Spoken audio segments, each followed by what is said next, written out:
You all have been conditioned to expect that now from these concepts because I've been doing it with you all since last year. In November, all that stuff stops and you'll have to depend on your own time and energy put into this.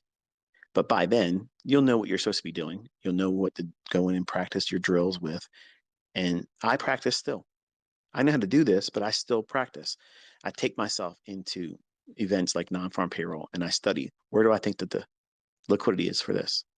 On the CPI number, I told you the boundaries of how far that we're going to reach for liquidity for CPI. And it dropped like immediate right down to the sell side. Went one tick into the level beyond it, lower, and then right on up. Pretty neat. That's the game I like to play with price action. When I know I don't want to trade it, I want to see how will my algorithm reach for price action? Where is it going to reach for? Where's the liquidity at? And when you see it like that, it's just fingerprint. That's all. That's all I'm showing you is that these things repeat because it's coded. It's written this way. And you see enough of it now to know that it's beyond coincidence and it's something that you can do yourself. You can wait for these instances to see price do certain things to tip its hand to you, and you wait, just like smart money does. It waits for the market to tip its hand. It's not waiting for patterns to form. It's not waiting for indicators and averages to cross over. All that stuff is the opposite of what you're supposed to be looking at. You're waiting for a certain time of day of week, economic calendar, operating times, New York session morning, New York session afternoon, London session. And you're waiting for the market to tip its hand on where it wants to go. That's the draw on liquidity. But every single day, folks, listen, every single day, the market gravitates to buy side liquidity or sell side liquidity. And before it gets there, there is a fair value gap. That's always there. It's always there, folks. It's never going to be hidden from you. They're never going to fucking change the algorithm and remove that. Okay? It's not going to happen. That's not going to happen. There's always going to be people out there placing stop loss orders to get in or to get out of a trade. That's liquidity. That's necessary. That's fundamental to how markets are booked. You need another counterparty. And thankfully, just like P.T. Barnum said, there's a sucker born every 2 seconds. So it may not have been 2 seconds, maybe every minute. But the point is, there's suckers born all the time that want to come in here with their retail bullshit, harmonic patterns, Elliott wave horse shit, yin and yangs on their chart. All that stuff is a reason for them to do what?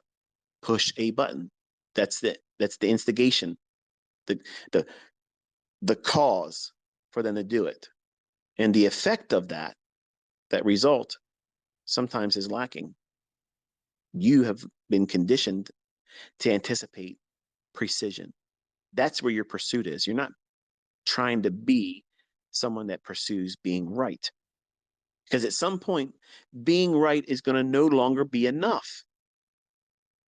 So what do you do to satisfy when you're right more times than you're not? How do you stay satisfied? You pursue excellence. Excellence in execution. Excellence in precision. Excellence in managing risk. You refine your craft to be razor sharp, always at the ready, dialed in.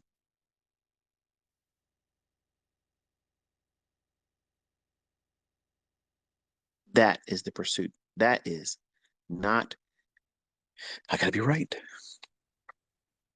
I gotta be right.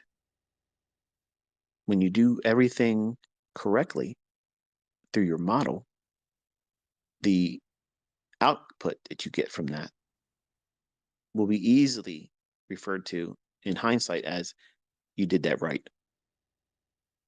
Notice the difference there? You're pursuing something else as the goal.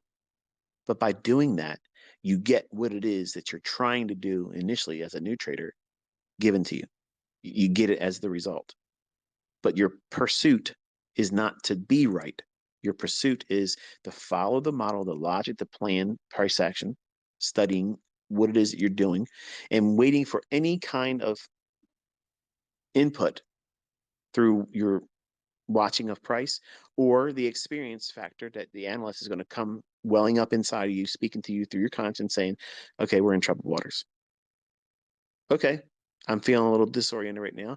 I feel that this trade is questionable now. So I'm not going to sit here and waste any time, develop a panic attack. I'm not going to waste mental capital because there might be another opportunity. And if you're bogged down with this, you won't be able to see it. So how do you do it? Half the trade off. And if I can't do half, kill it. Done. Spend 10 minutes doing something else. How hard is that? It's going to feel impossible when you're in it. But you got to remember this lecture now. This is it. This is the standard operating procedure. This is your SOP when the shit hits the fan and you are now in troubled waters and you have lost the plot about the trade. You don't even know what you're supposed to be doing.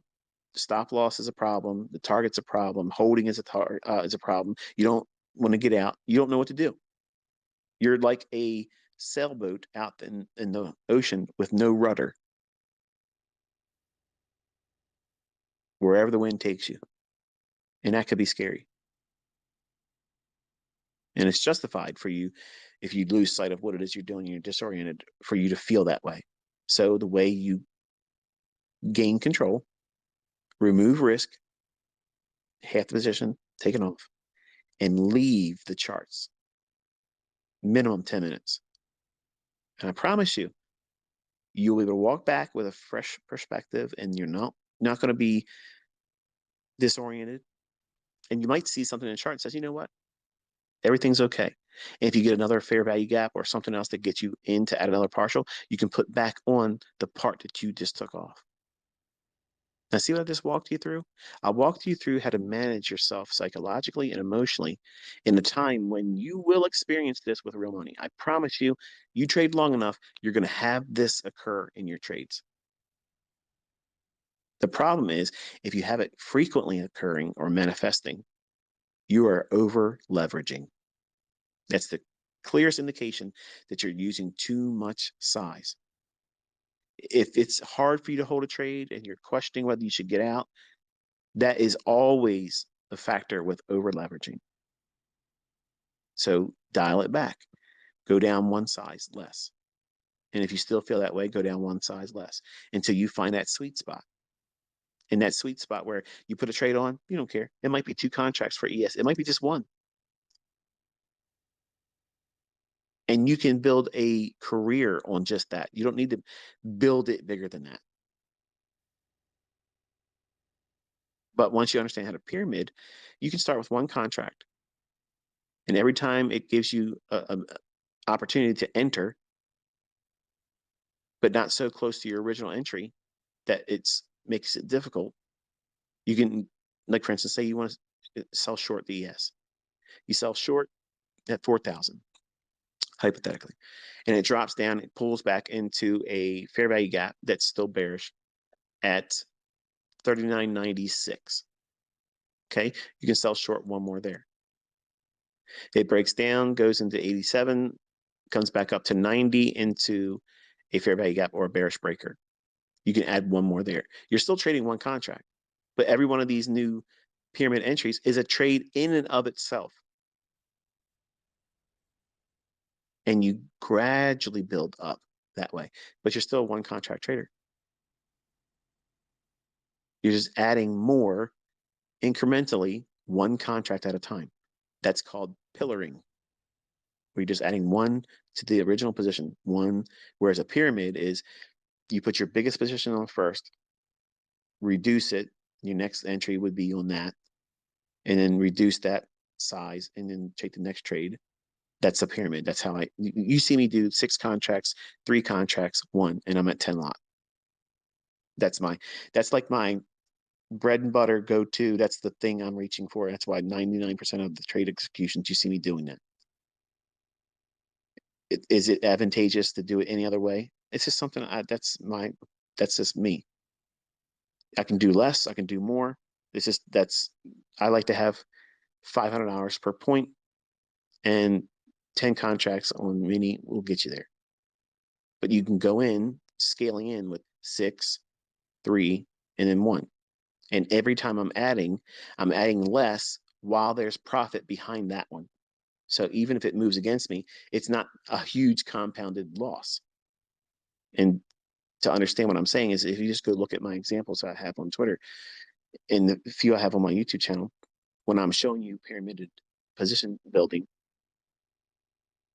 that is based on I already have equity in the trade, and I'm not going to risk that equity to a point where it's going to make me a larger loss if it goes against me once I have my full position on.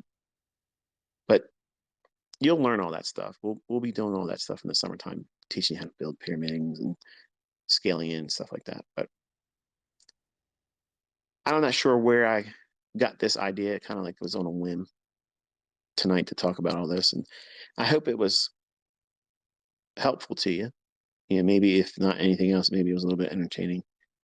But the things I mentioned in here are real world experiences. I went through it myself, and as a 20-year-old,